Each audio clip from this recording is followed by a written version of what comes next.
আপনি যদি প্ল্যান করে থাকেন আপনি খুব দ্রুতই একটা ইউজড আইফোন কিনবেন, তাহলে আজকের ভিডিওটি দেখতে পারেন, কারণ এখানে আমি বলে দেব ইউজড আইফোন কেনার ক্ষেত্রে কী কী বিষয় মাথায় রাখতে হবে।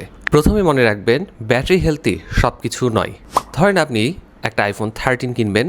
আইফোন 13 রিলিজ পেয়েছিল 2022 সালে।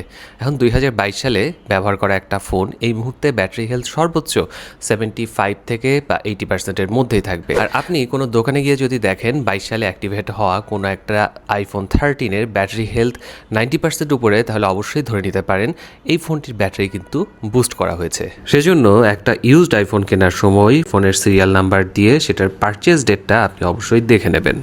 দ্বিতীয়ত একটা কাজ কখনোই করবেন না, সেটা হচ্ছে ইউজড আইফোন কিনতে গিয়ে একদম ফ্রেশ লুক খুঁজবেন না। যেহেতু আপনি একটা ইউজড আইফোন কিনতে গিয়েছেন, ধরে রাখবেন ফোনটা ব্যবহারের সময় টুকটাক স্ক্র্যাচ পড়বেই। আপনি যদি দেখেন 3 বছর পুরনো একটা ডিভাইসে একটা সিঙ্গেল স্ক্র্যাচও নেই, অনেক ক্ষেত্রে কিন্তু সম্ভাবনা থেকে যায় ফোনটির বডির কেসিং চেঞ্জ করা হয়েছে। তবে এর ব্যতিক্রমও আছে। অনেকেই ফোন খুবই যত্ন সহকারে ব্যবহার করে, ভালো প্রোটেক্টিভ কেস ইউজ করে, সেক্ষেত্রে কিন্তু ইউজড ফোন হলেও সেটা অনেক ক্লিন থাকে। এক্ষেত্রে অবশ্যই আপনাকে বাকি অন্যান্য যেই বিষয়গুলো আছে সেগুলো মাথায় রেখে ফোনটি নির্বাচন করতে হবে। এখন আসা যাক ডিসপ্লের কথায়। যদিও এই মুহূর্তে এটা বোঝা বেশ কঠিন যে একটা আইফোনের ডিসপ্লে পরিবর্তন করা হয়েছে কি হয়নি, কারণ আগে যখন আফটার মার্কেট কোনো ডিসপ্লে আইফোনগুলোতে ইনস্টল করা হতো সেগুলো কিন্তু ট্রুটোন কাজ করতো না, কিন্তু এখন প্রায় সব আফটার মার্কেট কপি ডিসপ্লেগুলোতেই ট্রুটোন কাজ করে। সেজন্য এখন এটা বোঝা বেশ কঠিন কোনো একটি ইউজড ফোনে অথেন্টিক ডিসপ্লে আছে নাকি কোনো আফটার মার্কেট ডিসপ্লে ইনস্টল করা। এক্ষেত্রে আপনার অভিজ্ঞতা হয়তো আপনাকে সাহায্য করতে পারে। এছাড়াও আপনাকে অবশ্যই খুব ভালো মতো চেক করে নিতে হবে ডিসপ্লেটির পাশ দিয়ে কোনো রকম আঠা বেরিয়ে আছে কিনা, ওভারঅল ডিসপ্লেটির পারফরমেন্স কেমন, টাচ রেসপন্স কেমন, কালার অ্যাকুরেসি কতটুকু আছে। এই সমস্ত কিছু আপনি খুব ভালো মতো যদি পর্যবেক্ষণ করেন তাহলে হয়তো বুঝতে পারবেন এই ফোনটির ডিসপ্লেটির অ্যাকচুয়াল অবস্থা। বিশেষ করে আমি ইউজড আইফোন 13 প্রো এবং 13 প্রো ম্যাক্স কেনার ক্ষেত্রে আমি অনেক সময় খেয়াল করেছি ব্রাইটনেস কমালে ফোনগুলোর ডিসপ্লে গ্রিনিশ হয়ে যায়। আর আপনারা হয়তো সকলেই জানবেন 13 প্রো এবং 13 প্রো ম্যাক্সের ডিসপ্লেগুলোতে কিন্তু সব থেকে বেশি প্রবলেম হয়। সেজন্য যারা 13 প্রো এবং 13 প্রো ম্যাক্স ফোনগুলো এই মুহূর্তে কিনতে চাচ্ছেন তারা অবশ্যই একটু বেশি সতর্কতার সাথে ডিসপ্লেটি চেক করে নেবেন। আরও একটি বিষয়, আইফোন 13 প্রো, প্রো ম্যাক্স এর পরবর্তী সব প্রো এবং প্রো ম্যাক্স মডেলে অ্যাপল কিন্তু 120 হার্জ প্রমোশন ডিসপ্লে দিয়েছে, যা স্ক্রলিং এবং ব্যবহারে অত্যন্ত স্মুথ ফিল দেয়। সেজন্য একটা ইউজড আইফোন কেনার ক্ষেত্রে ফোনটি ব্যবহারের সময় দ্রুত স্ক্রল করে অথবা কোনো অ্যানিমেশন চালিয়ে দেখুন। যদি স্ক্রলিং আটকে যায় বা সাধারণ 60 হার্জের ডিসপ্লের মতো কম স্মুথ মনে হয়, তবে বুঝতে হবে ডিসপ্লেটি পরিবর্তন করে আফটার মার্কেট বা কপি ডিসপ্লে লাগানো হয়েছে।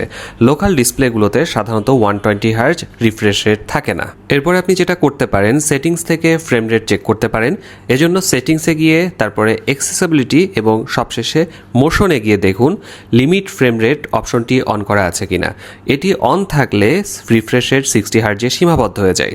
অপশনটি অফ থাকা সত্ত্বেও যদি স্ক্রিন স্মুথ না লাগে তবে ডিসপ্লে পাল্টানো হয়েছে নিশ্চিত হওয়া যায়। এছাড়াও আরও একটা কাজ আপনাকে করতে হবে, সেটা হলো অ্যাবাউট সেকশনে গিয়ে পার্টস অ্যান্ড সার্ভিস হিস্ট্রিতে চেক করতে হবে ফোনটির কোনো পার্টস চেঞ্জ করা হয়েছে কিনা। তবে সব কিছুর পর এটাই সত্যি, আফটার মার্কেট ডিসপ্লেগুলো এখন এত ভালো কোয়ালিটির বাজারে অ্যাভেলেবেল পাবেন যেগুলোর কালার রিফ্রেশ রেট একদম অথেন্টিক অ্যাপলের ডিসপ্লের মতোই। সেগুলো একদমই বোঝা যায় না ডিসপ্লেটি অথেন্টিক কি অথেন্টিক নয়। আর এজন্যই আপনাকে অবশ্যই একটি বিশ্বস্ত প্রতিষ্ঠান থেকে বা বিশ্বস্ত কোনো বিক্রেতা থেকে আপনার ইউজড আইফোনটি কিনতে হবে। কারণ মনে রাখবেন সার্ভিস হিস্ট্রি বা নোটিফিকেশন মেসেজ এখন খুব সহজেই রিমুভ করে ফেলা যায়। এখন আসা যাক ক্যামেরার কথায়। আমরা বেশিরভাগ মানুষই আইফোন কিনি ক্যামেরার জন্য, ভালো ছবি তুলতে চাই, ভালো ভিডিও করতে চাই, এই উদ্দেশ্যে। ক্যামেরাতে খুব ভালো মতো চেক করে নেবেন কোনো ব্ল্যাক ডট আছে কি না।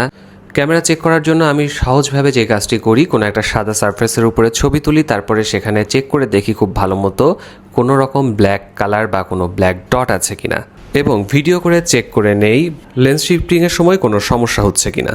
আবার অনেক ক্ষেত্রেই কোনো ফোন যদি খোলা হয়ে থাকে, অনেক ক্ষেত্রে ফোন খোলা না হয়ে থাকলেও ফোনের ক্যামেরার লেন্সের ভেতরে ফগ জমে বা ফাঙ্গাস পড়ে। এই ক্ষেত্রেও আপনাকে খুব ভালো মতো ইউজড আইফোন কেনার আগে ক্যামেরাটি চেক করে নিতে হবে। ইউজড আইফোন কেনার ক্ষেত্রে সতর্কতার কথা যদি বলি তাহলে ভিডিও আরও অনেক বড় করা যায়, কিন্তু আজকের ভিডিও এর থেকে আর বড় করছি না। আজ এ পর্যন্তই, আবার দেখা হবে নতুন কোনো ভিডিওতে। ততদিন পর্যন্ত সকলে সুস্থ থাকুন, ভালো থাকুন, আল্লাহ হাফেজ।